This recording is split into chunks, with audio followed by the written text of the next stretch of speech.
American consumers are bombarded with nutritional advice, to our detriment, argues Marion Nestle in her new book, Food Politics.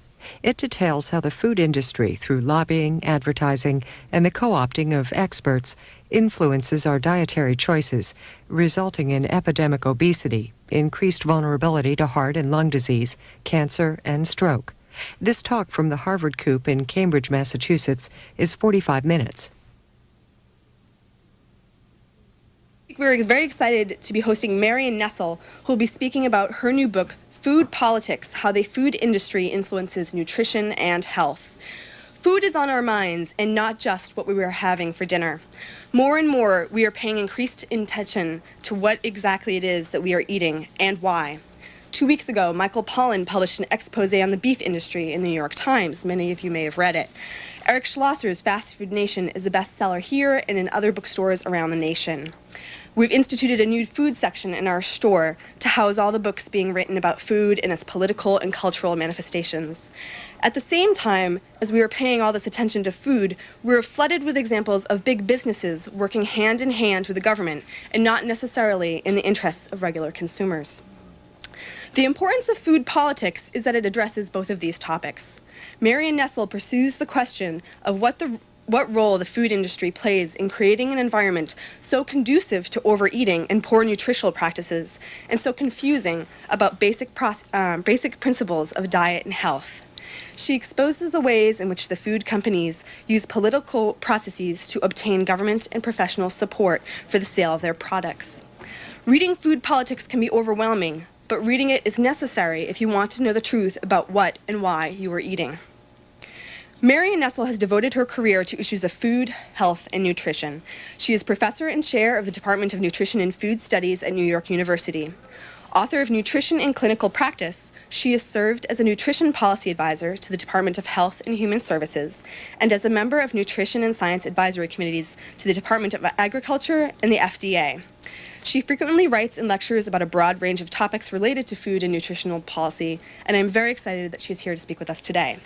The format for this afternoon is as follows. Professor Nestle will speak for about roughly a half an hour about her book. That will be followed by roughly 20 minutes of question and answer discussion time, and then we'll have a brief book signing. Copies of the book are available at the front of the store, near the registers, on the front table, and next to the food and sustainability display that we have in the next room. So with that, Professor Nestle, thank you.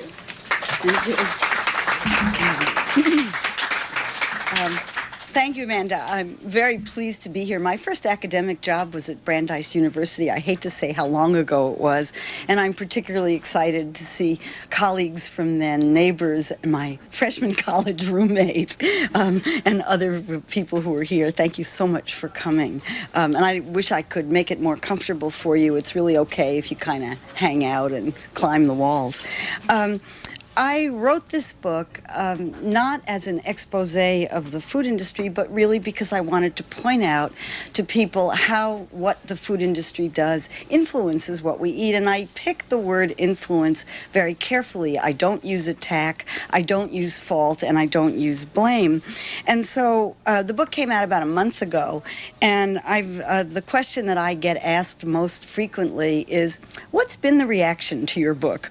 And so I thought I would talk about what the reaction to the book has been, and then read you a few sections of what I actually say about the things that people are reacting to, because the reactions to it fall into two categories. The very small number of people who've actually read the book, and it's only been out for a little while, and the very large number of people who think that they know what it says without reading it.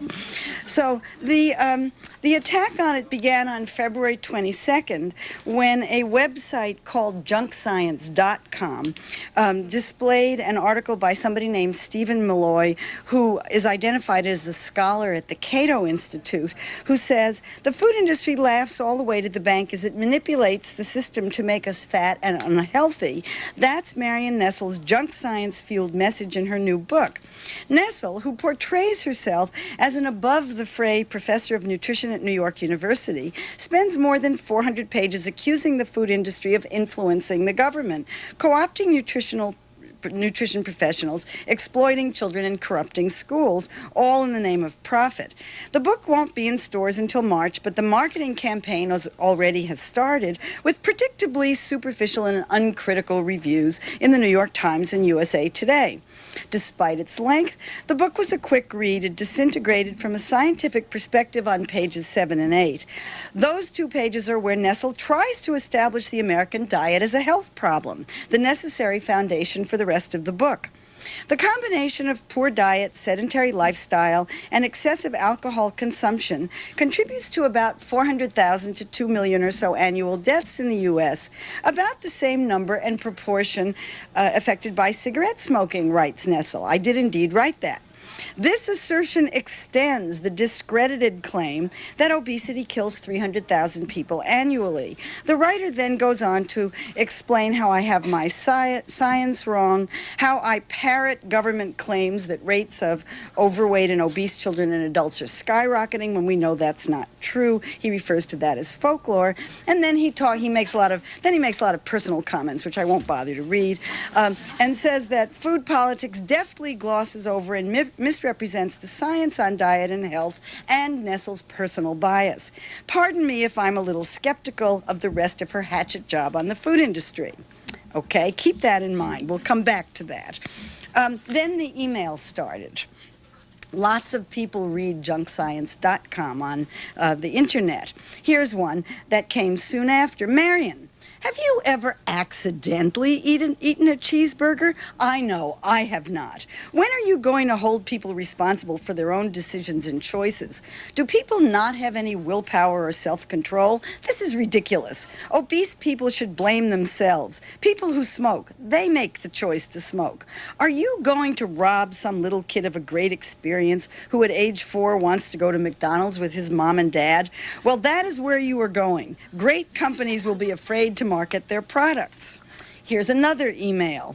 I would like to know where in the Constitution is the government given the power to regulate what we eat. When we are told that our taxes will pay for abortions, regardless of our religious belief, we are told that the woman has a right to choose what she does with her own body. Doesn't that same right apply to those who want to put junk food in their bodies? I would love to see you try explaining that using the same arguments. As for health risks, reading your book might raise my blood pressure, so in the interest of health, I think I'll avoid reading it and go have a cinnamon bun and a cup of tea. Dennis Avery, who is a senior fellow for the Hudson Institute and director of the Center for Global Food Issues, a very conservative person who weighs in often on these things, says, I am so relieved. I thought I was 15 pounds overweight because I indulge in too much good food and too little exercise. But Marion Nestle tells me it's not my fault at all. She says I'm fat because of food ads run by big corporations. And he goes on to talk about how ridiculous that is. He says, Dr. Nestle would like us to eat plant-based diets, but most of our fats and sugars come from plants, and meats give us important macronutrients. Marion says the restaurants make the portions too big. If they made my sausage McMuffin smaller, I'm rich enough to buy 2. She hates sugared soft drinks, but Coke offers Diet Coke with no calories, and apple juice has lots of sugar. Will guards be stationed in grocery aisles? Besides lawsuits, she is pushing for a multi-billion-dollar tax on bad foods, with the revenue used for government nutrition campaigns. Sorry, Marion, but our love for food and relaxation probably can't be tempered by suing Big Food or banning snack food from our stores. Governmental edicts that take away our personal choices have never won much success in America. We'll have to solve this the hard way. Now, I am not without defenders who have also not read the book.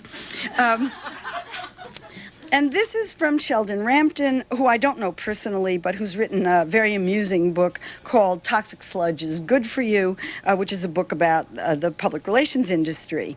And he writes on Amazon.com, the public relation campaign against this book has already begun. For what it's worth, potential readers of Nestle's book should note that the first reader reviews of this book are pretty obviously cranked out by some food industry public relations campaign. To begin with, they were all submitted on the same date, February 22nd. Reader reviews of a book that isn't even scheduled to go on sale until March 4th. For another, they hit on the same message points, that critics are nagging nannies, whipping up hysteria on the behalf of greedy trial lawyers, etc. February 22nd is also the date that noted industry flack Stephen Malloy of the Junk Science homepage wrote a review trashing Nestle's book. Malloy is a former tobacco lobbyist and frontman for a group created by Philip Morris, which has been diversifying its tobacco holdings, I didn't know that, in recent years by buying up companies that make many of the fatty, sugar-laden foods that Nestle is warning about.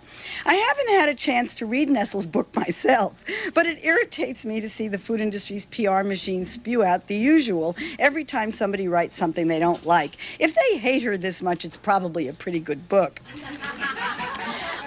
The last comment that I will read are excerpts from a letter from Venable, Bacher, Howard, and Civiletti, attorneys at law, via facsimile and certified mail dated March 27th, Ray Inaccurate Sugar Statements. We represent the Sugar Association Incorporated, an organization that is committed to integrity and sound scientific principles in educating consumers and professionals about the benefits of pure natural sugar. We understand that you were a professor at New York University School of Education and chair of its Department of Nutrition and Food Studies, and that you have recently published a book entitled Food Politics, which you are currently promoting. It has come to our attention that during the course of this promotion, you have made numerous false, misleading, disparaging, and defamatory statements about sugar. I'm being mean to sugar. While we are perplexed as to why or how a professional educator of your stature would disseminate such distorted and damaging statements, we must demand that you stop making such statements about sugar. There are numerous examples of some statements, some of which we will provide below. First, you continually repeat the false and inaccurate statement that soft drinks contain sugar. For example, they quote a radio interview, you said, soft drinks are really an easy target because they're sugar and water and nothing else. Guilty. As commonly known by experts in the field of nutrition, soft drinks have contained virtually no sugar, in parentheses, sucrose, in more than 20 years. The misuse of the word sugar to indicate other caloric sweeteners is not only inaccurate, but is a grave disservice to the thousands of family farmers who grow sugar cane and sugar beets. Now, I'll just have a little scientific thing here. Sucrose is a double molecule of glucose and fructose. Soft drinks are done with corn sweeteners, which have glucose and fructose, but they're already separated. I leave it to you to decide whether they're different or the same. Then it goes on with a lot of other things that I won't bother to deal with, but they end with, we also ask that you be more precise and accurate in your definitions and cease making misleading or false statements regarding sugar or the sugar industry. If not, the only recourse available to us will be to legally defend our industry and its members against any and all fallacious and harmful allegations. Now, I've posted all this on my website, foodpolitics.com, should anybody want to read them in their entirety. Let me read you what the book says about sugar. This book is about the politics of food, and this is about the politics of sugar. And I begin by discussing sugar in the context of dietary guidelines for Americans, which are the government statements about what you're supposed to eat to obtain a healthful diet. And the current guideline prepared by a committee in 2000 was choose beverages and foods to moderate your intake of sugars. Okay? Sugar was one of the more contentious guidelines in the 2000 edition, largely because of industry arguments that research on sugar and disease did not support a recommendation to eat less. One of the theses of the book is that the food industry has to sell food. That's what their job is, and that's an eat more message. The progression of this guideline is especially revealing.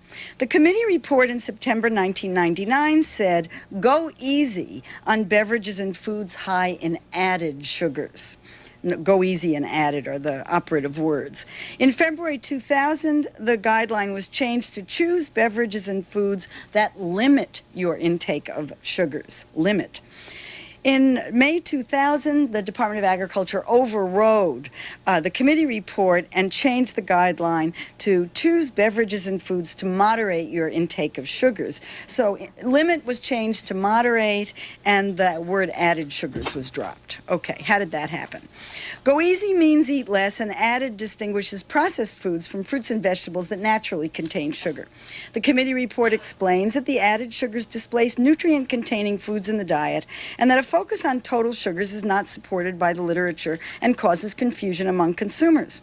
Although the text of the final version states that soft drinks, candy, cake, cookies, fruit drinks, and dairy desserts are the major sources of added sugars, the guideline itself obscures that point, as does the positive word choose, as opposed to the restrictive go easy. The report offers no explanation for the softening of this recommendation, leading readers to surmise that the committee must have agreed with the grocery manufacturers of America that the minimum burden of scientific proof has not been met for more restrictive advice. Investigative reports revealed fierce industry lobbying to retain the wording, choose a diet moderate in sugars, that had been put out in 1995. Sugar Trade Association viewed limit as a potential disaster for their $26 billion industry, and their lobbyists induced 30 senators, half from sugar-growing states, to question whether the USDA had the right to change the sugar guidelines based on existing science. The trade associations also objected to singling out individual foods and beverages as major food sources of sugars. Instead, according to another account, the grocery manufacturers wanted recommendations related to meals and snacks, which would avoid creation of a good versus bad food scenario, and would be more in line with the practical advice of health professionals who urge consumers to look at their food intakes over time instead of on a single food or beverage basis. Let's go on to another section about sugar, which is about buying, access, and influence, in which I deal with the question, do campaign contributions, trips, and presents buy corporate influence over government decisions? Much evidence suggests that they do, and in proportion to the amount spent. And I have a section here called Getting Sweet Attention.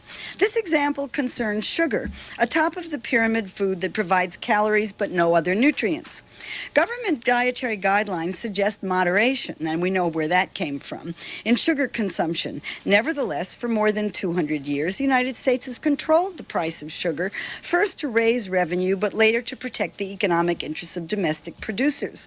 For this commodity, the relationship between agriculture policy and health is unusually complex. As a result of an elaborate system of price support programs and import tariffs and quotas codified during the Depression and early years of World War II, Americans pay artificially high prices for sugar, a practice that cost consumers $1.9 billion in 1998. From a nutritional standpoint, higher sugar prices might be a useful disincentive to consuming soft drinks, desserts, and candy. But from a financial standpoint, the policy is highly undesirable. Besides the harm it causes consumers, the windfall benefits a surprisingly small number of sugar producers.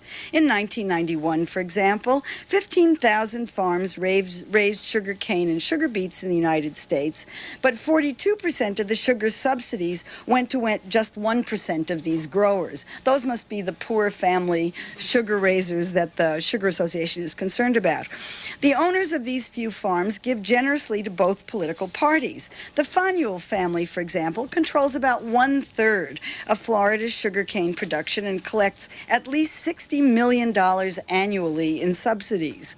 The Faneuils contributed more than $350,000 to the two political parties, more to Democrats than Republicans. This was during the Clinton administration, through their Flow Sun companies in 1997 to 1998. In 2000, Alfonso Faneuil hosted a dinner attended by President Clinton that raised more than $1 million for the Florida Democratic Party. Sugarcane production is concentrated in two southern states, Florida and Louisiana, where working conditions of migrant cane field workers from Caribbean countries have raised human rights concerns. Environmentalists view the Florida cane fields as blocking the free flow of water from the Everglades. Sugarcane companies, in particular those owned by the Faneuil family, have successfully resisted attempts to mandate improvements in working conditions or the return of cane fields to marshland in order to protect the Everglades. Investigative reporters for Time magazine described how the Fanuels used their political connections to avoid having to pay for cleaning up the Everglades. Even if their account misrepresented the family's actions, as one critical response has claimed, the Fanuels indisputably have unusual access to the highest levels of government. The most stunning example of such access is documented in, of all unexpected places, the Starr Report. The 1998 account by independent counsel Kenneth Starr of the relationship of President Bill Clinton to a young White House intern, Monica Lewinsky. Remember that? According to Mr. Starr, on the afternoon of the President's Day holiday, Monday, February 19th, 1996, and I'm now quoting from the Starr Report, the President told Ms. Lewinsky that he no longer felt right about their intimate relationship, and he had to put a stop to it. At one point during their conversation, the President had a call from a sugar grower in Florida whose name, according to Ms. Lewinsky, was something like Fanueli. In Ms. Lewinsky's recollection, the President may have taken or returned the call just as she was leaving. The President talked with Alfonso Fanuel of Palm Beach, Florida, from 12:42 to 1:04 p.m. Reportedly, and now we're back away from the Starr Report, reportedly Mr. Fanuel had called the President on a federal holiday because Vice President Gore had just announced a plan to tax Florida sugar growers. The proposed tax would help pay for federal efforts to restore parts of the Everglades that had been polluted by sugarcane runoff. Furthermore, the House was debating whether to phase out sugar subsidies. The Time reporters noted that the tax was never passed. Their account concluded, that's access. Given that level of connection, it's understandable that agency officials would not want to do battle over a matter so seemingly trivial as the use of the verb moderate rather than limit in guidelines about sugar consumption. So much for the Sugar Association.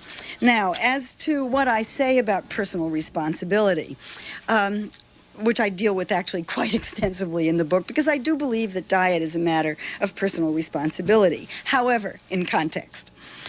We have seen how the food industry uses lobbying, lawsuits, financial contributions, public relations, advertising, partnerships and alliances, philanthropy, threats, and biased information to convince Congress, federal agencies, nutrition and health professionals, and the public that the science relating diet to health is so confusing that they don't need to worry about diets. When it comes to diets, anything goes. Representatives of food companies and their trade associations repeatedly make the following claims, and I'm sure you've heard these. The keys to healthful diets are balance, variety, and moderation, especially when their products are included. All foods can be part of healthful diets, especially theirs. There's no such thing as a good or a bad food, except when their products are considered good. Dietary advice changes so often that we need not follow it unless it favors their products. Research on diet and health is so uncertain that it is meaningless, except when it supports the health benefits of their products. Only a small percentage of the population would benefit from following dietary advice if that advice suggests restrictions on intake of their products. Diets are a matter of personal responsibility and freedom of choice, especially the freedom to choose their products. Advocacy for more healthful food choices is irrational if it suggests eating less of their products. Government intervention in dietary choice is unnecessary, undesirable, and incompatible with democratic institutions unless it protects and promotes their products. Dr. Rona Applebaum of the National Food Processors Association, for example, succinctly expresses such views when she says the diet should conform to the three principles of sound nutritional advice: balance, variety, and moderation, and that societal measures to support more healthful food choices are unnecessary. Changing the environment of food choice is possible, she maintains, only, and this is a quote, if the federal government in the role of Big Brother mandates what foods can and cannot be produced, which is not the role of government in a free market economy. Controlling, limiting, and outright banning of products deemed unfit does not work, and history attests to the failure of such extremist measures. Food consumption is not supply-driven, it is demand-driven. It's your fault. And consumers are in the driver's seat. You cannot force people to comply with the dietary guidelines, and it is wrong to try. It is an unworkable totalitarian approach that brings with it all of the evils associated with such a philosophy. With such statements, food industry officials appeal to emotion, in this case fears of totalitarianism, to argue against something that no nutritionist, private or governmental, advocates. Nutritionists are simply trying to educate the public that some foods are better for health than others. The food industry fiercely opposes this idea and uses its substantial resources, political skills, and emotional appeals to discourage attempts to introduce eat less messages into public discussion of dietary issues, and instead to encourage people to eat more. These tactics on the part of food companies are, in one sense, a routine part of doing business. They're no different from those used by other large commercial interests, such as drug companies or tobacco companies. But sellers of food products do not attract the same kind of attention as purveyors of drugs or tobacco. And then I go on to say, we're fortunate to live in a free market economy that gives us an abundant, indeed an overabundant, food supply at low cost. What we choose to make of this supply is, of course, a matter of personal responsibility, as food company officials are quick to argue.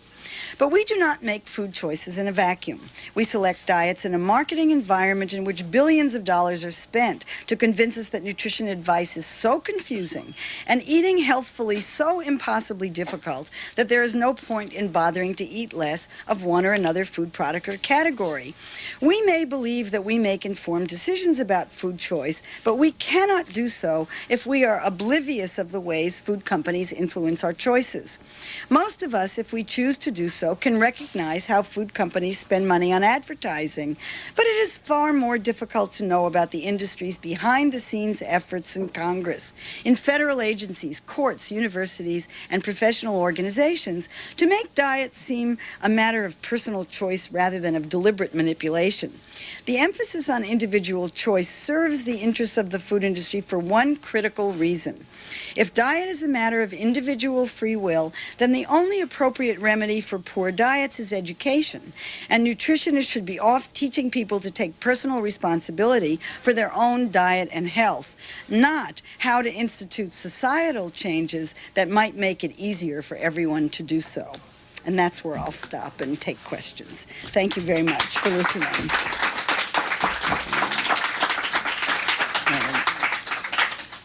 Are there questions, comments? Yes. Oh, wait for the boom. Could you comment on the sweetener Splenda? And is it really a good substitute for sugar? Well, I'm actually in favor of eating sugar. What's wrong with sugar? Just do it in moderation. Sugar, it's a sugar substitute, but it's made from carbohydrate and doesn't have any calories. It's an indigestible carbohydrate. Yeah, it's fine. But a little sugar never hurt anybody. No, that's what's so funny about their anger about this, is that's really what I believe. In moderation, of course. Ken, hi. I've eaten a lot of fat with this woman, by the way. So, oh, no. I'm really curious. In the introduction of your book, you talked about the fact that you said over the years you've had a lot of very genial interactions with people who are representatives of the food industry, people who work in it, and so on. I'm really sort of curious if, since the publication of Food Politics, you found that your relationship has become less genial and less interactive and less cordial than before. I would say if the book has done one thing, it's improved the quality of my invitations. I'm getting invited to much more interesting places and at much higher levels. Actually, I don't think it's possible to avoid having interactions with food companies if you're a nutrition professional. I mean, they're in your face all the time. And if I didn't have personal relationships and cordial relationships with them, I wouldn't be able to go to meetings. I would be in my office talking to myself all the time. It's still quite civilized. I don't think that the more responsible food companies have organized their response yet. The book's only been out for a month. They haven't read it. When they've read it, I don't know what they're going to say about it. The only food industry that I've heard is from the Sugar Association. For the Sugar Association, the people who are going to sue me if I don't stop saying mean things about sugar. So, and I will try to use the word sugars instead of sugar to be more precise. No. Yes. Thanks. I wonder if you could comment on, I guess, what I consider to be the most egregious manipulation of science for food policy by industry, which is with genetically engineered food. Actually, that's my next book. Oh, okay. What one of my colleagues refers to as the evil twin. It's coming out this time next year. But yes, I'd be happy to comment on it. It's a situation in which the industry made a decision that they were going to do this and get government to collaborate with them in producing these foods without labeling them. I think if they'd labeled them, it would have changed a great deal of the interaction between consumers and the industry. But the fact that that they're not labeled means that you don't have any choice. You know, you cannot exercise your consumer right to vote with your fork at the marketplace if you don't know that the foods are genetically engineered. And I see that as the crux of the political problem. And that was a decision that the industry fought very hard for. I'm surprised at your answer, because in a way you're saying that the issue is choice, after all, which is what the industry has been saying. Well, yes. I mean, if we have a free market economy, let's have a level playing field.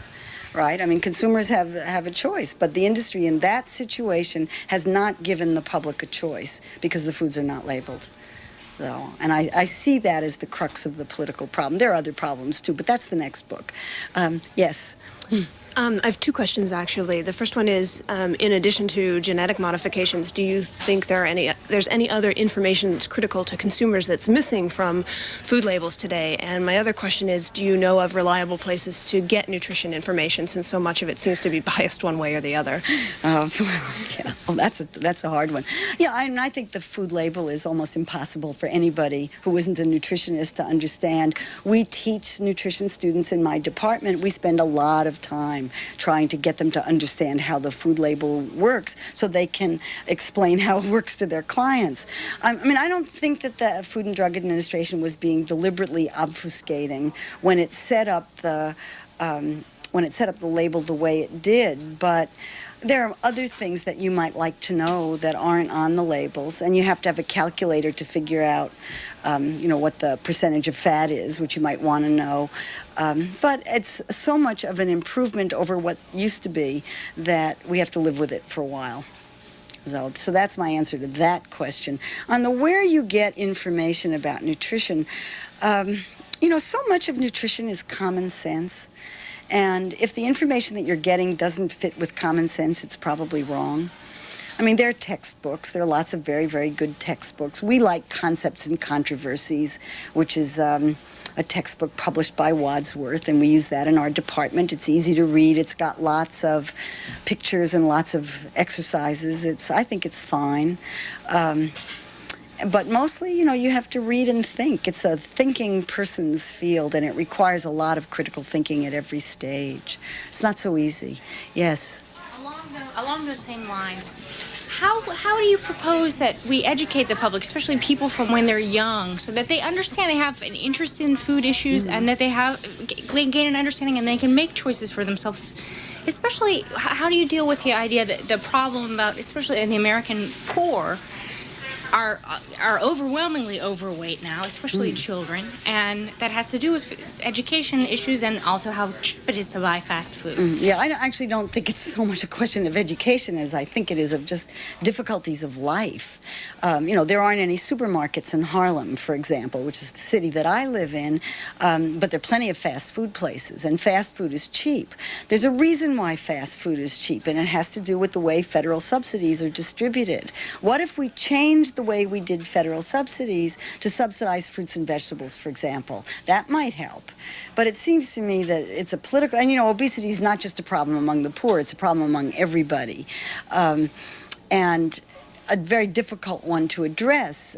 If I were, I didn't talk about the political problem that I think is the most, what I think is the most egregious problem is food marketing in schools. I mean, that's my first choice for, if we're going to take political action, let's get the commercialism out of schools. Let's get fast food out of schools. Let's get soft drink contracts out of schools. And let's start teaching kids about nutrition and health in school where they're supposed to, and not undermine it with all of the commercialism that's going on.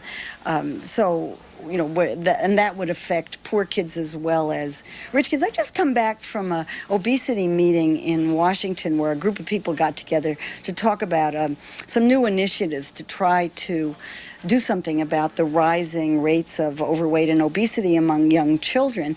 And these are people who are in the field and are pediatricians and are kind of at a loss as to what to do. But where it came down to was, let's do for kids what was done for kids for cigarettes maybe 20 or 30 years ago, where kids were taught to get their parents to stop smoking. Maybe kids need to be taught to get their caretakers to choose better diets.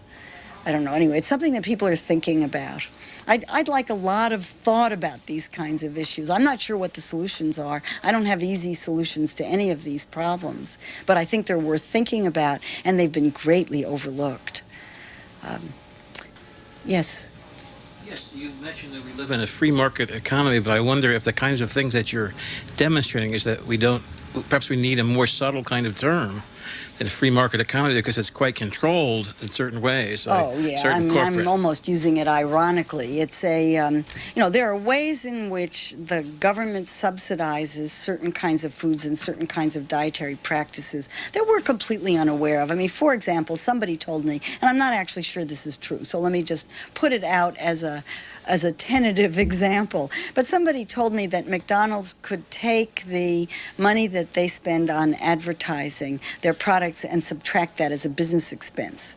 If advertising is a business expense, then taxpayers are subsidizing marketing, the McDonald's marketing. I don't know whether that's true or not, so I'm a little hesitant about it. But there are loads of ways in which the government subsidizes corporate food, through price supports are only the most obvious ways for sugar and dairy products, but there are many, many other ways. Water rights, grazing rights, land uses, tax subsidies, tax abatements that could be altered in a different way to promote a healthier food economy. Yes? Is there any hope that we will have change during the current administration, or should we just give up and wait? Well, I never give up. I mean, I think this is a grassroots situation. I mean, I'm very impressed by the work of a group in Oakland, California called the Center for Commercial-Free Public Education, which has been very effective in organizing communities to get marketing out of schools and to turn down soft drink contracts with schools. That's grassroots. It's working from the bottom up. I'm very impressed with the tremendous outpouring of public support there was for the Organic Standards Act. When the Organic Standards Act said it would be okay to label foods that were genetically engineered, irradiated, or treated with sewage sludge, 275,000 people wrote in and said, no way.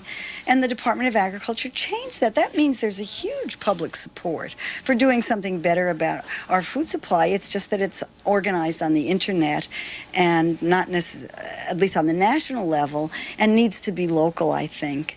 I mean, I'm greatly in favor of exercising democratic rights as citizens, starting local and working and joining organizations and working way up and voting with your fork, making individual choices about what kinds of food you're going to eat and how you're going to eat them. So, I mean, I think there's plenty of things that individuals can do. Yes, Ellen.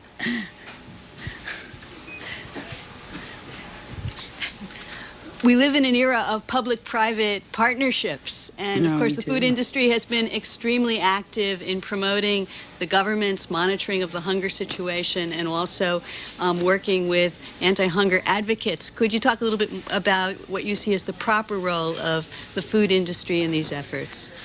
Well, I've kind of given up on the food industry.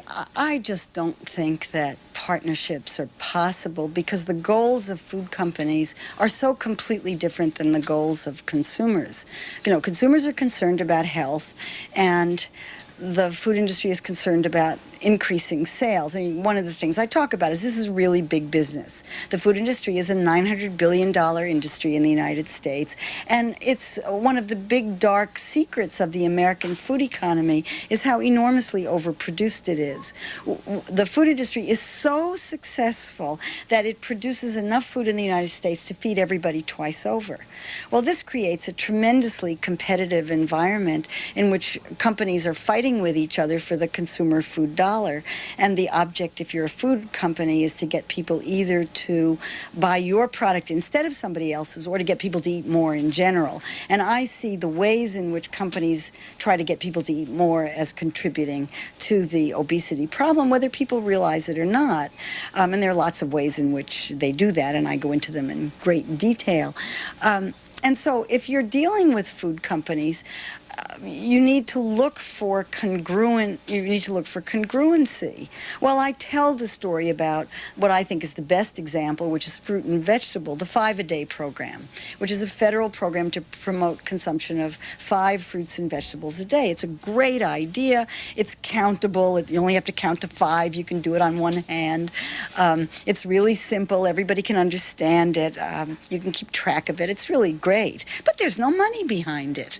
And in the peak year in which the government and private industry got together to promote public education around 5 a day, they put in $2 million to do that. Now, $2 million sounds like a lot of money to me. It really does. However, McDonald's spends about $1 billion a year to advertise its products just in the United States. Any soft drink, Coca-Cola, any big nationally advertised soft drink spends in the order of $120 million a year.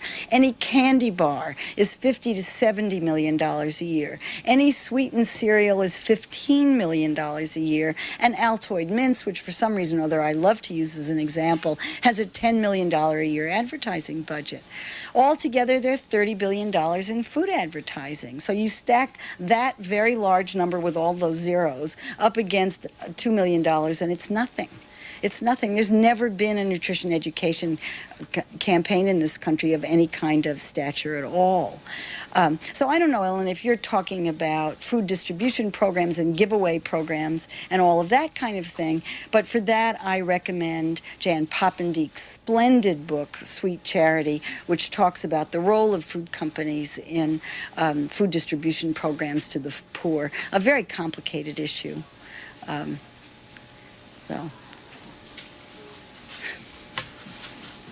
Can you give us a peek into the culture of nutritionists?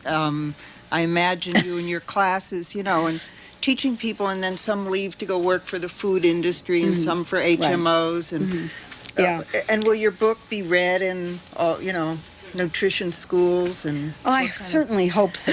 I certainly hope it will be read and will be required reading in a lot of nutrition classes. Certainly will be in our classes, but I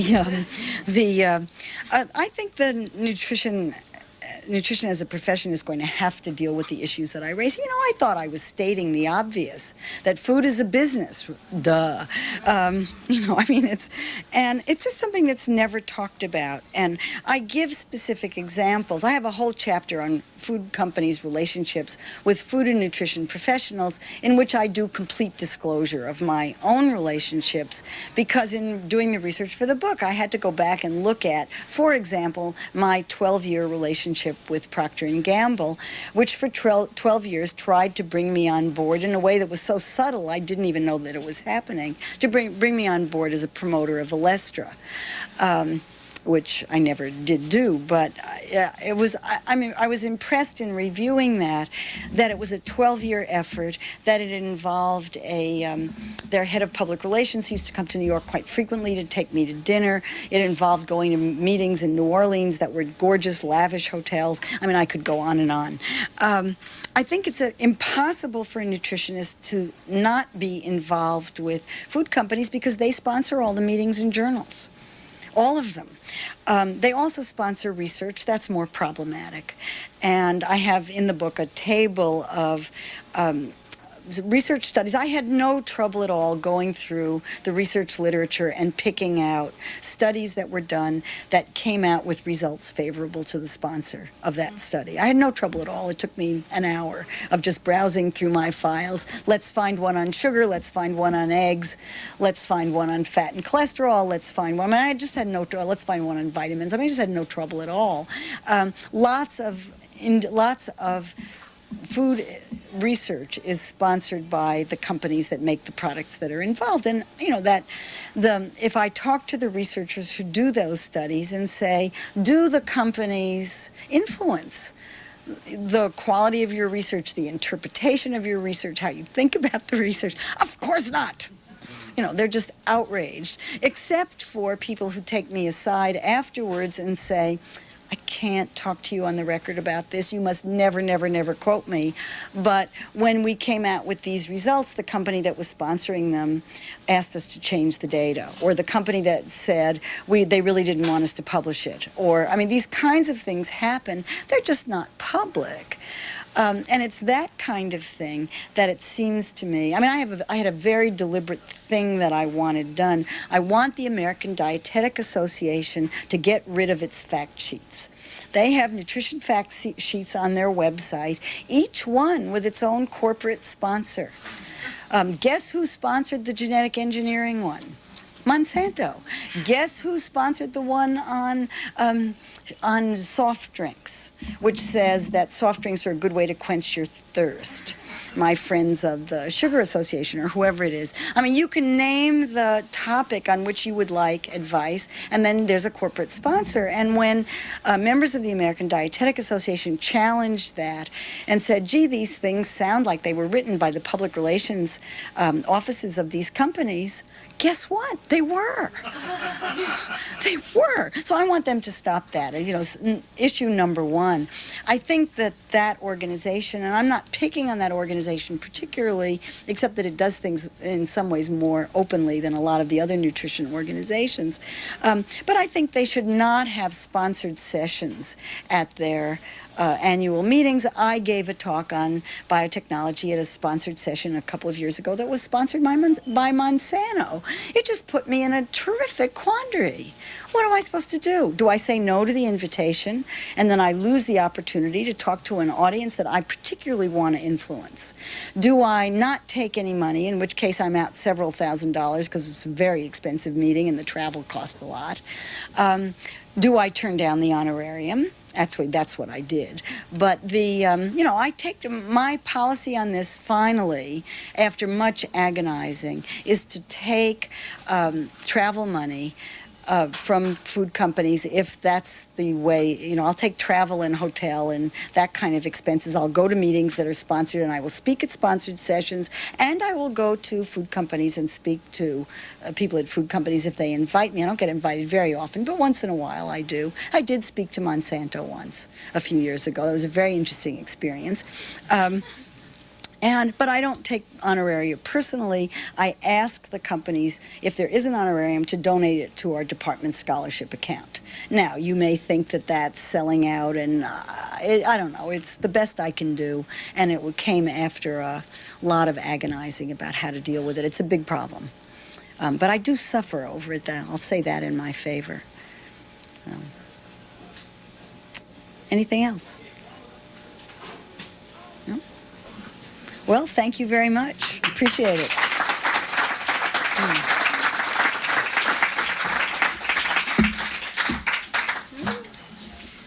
I just want to, again, thank you all for coming, and thank Professor Nestle for speaking. We do have copies of the book available at the front of the store. I'd love it if people could buy some, and Professor Nestle can sign some, maybe. I'd be happy to. Thanks. Marion Nestle is nutrition chair at New York University and editor of the 1988 Surgeon General Report. She's the author of Food Politics: How the Food Industry Influences Nutrition and Health. It's published by University of California Press, online at ucpress.edu. American consumers are bombarded with nutritional advice, to our detriment, argues Marion Nestle in her new book, Food Politics. It details how the food industry, through lobbying, advertising, and the co-opting of experts, influences our dietary choices, resulting in epidemic obesity, increased vulnerability to heart and lung disease, cancer, and stroke. This talk from the Harvard Coop in Cambridge, Massachusetts, is 45 minutes. We're very excited to be hosting Marion Nestle, who will be speaking about her new book, Food Politics, How the Food Industry Influences Nutrition and Health. Food is on our minds, and not just what we were having for dinner. More and more, we are paying increased attention to what exactly it is that we are eating and why. 2 weeks ago, Michael Pollan published an exposé on the beef industry in the New York Times. Many of you may have read it. Eric Schlosser's what I actually say about the things that people are reacting to, because the reactions to it fall into two categories. The very small number of people who've actually read the book, and it's only been out for a little while, and the very large number of people who think that they know what it says without reading it. So the attack on it began on February 22nd when a website called junkscience.com displayed an article by somebody named Stephen Malloy, who is identified as a scholar at the Cato Institute, who says, the food industry laughs all the way to the bank as it manipulates the system to make us fat and unhealthy. That's Marion Nestle's junk science-fueled message in her new book. Nestle, who portrays herself as an above-the-fray professor of nutrition at New York University, spends more than 400 pages accusing the food industry of influencing the government, co-opting nutritional. Pleased to be here. My first academic job was at Brandeis University. I hate to say how long ago it was, and I'm particularly excited to see colleagues from then, neighbors, my freshman college roommate, and other people who are here. Thank you so much for coming. And I wish I could make it more comfortable for you. It's really okay if you kind of hang out and climb the walls. I wrote this book not as an exposé of the food industry, but really because I wanted to point out to people how what the food industry does influences what we eat. And I picked the word influence very carefully. I don't use attack, I don't use fault, and I don't use blame. And so the book came out about a month ago, and the question that I get asked most frequently is, what's been the reaction to your book?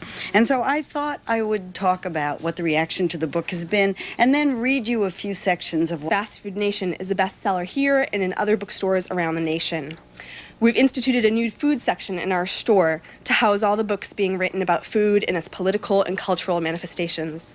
At the same time, as we are paying all this attention to food, we are flooded with examples of big businesses working hand in hand with the government and not necessarily in the interests of regular consumers. The importance of food politics is that it addresses both of these topics. Marion Nestle pursues the question of what role the food industry plays in creating an environment so conducive to overeating and poor nutritional practices, and so confusing about basic principles of diet and health. She exposes the ways in which the food companies use political processes to obtain government and professional support for the sale of their products. Reading Food Politics can be overwhelming, but reading it is necessary if you want to know the truth about what and why you are eating. Marion Nestle has devoted her career to issues of food, health, and nutrition. She is professor and chair of the Department of Nutrition and Food Studies at New York University. Author of Nutrition in Clinical Practice, she has served as a nutrition policy advisor to the Department of Health and Human Services and as a member of Nutrition and Science Advisory Committees to the Department of Agriculture and the FDA. She frequently writes and lectures about a broad range of topics related to food and nutritional policy, and I'm very excited that she's here to speak with us today. The format for this afternoon is as follows. Professor Nestle will speak for about roughly a half an hour about her book. That will be followed by roughly 20 minutes of question and answer discussion time, and then we'll have a brief book signing. Copies of the book are available at the front of the store, near the registers, on the front table, and next to the food and sustainability display that we have in the next room. So with that, Professor Nestle, thank you.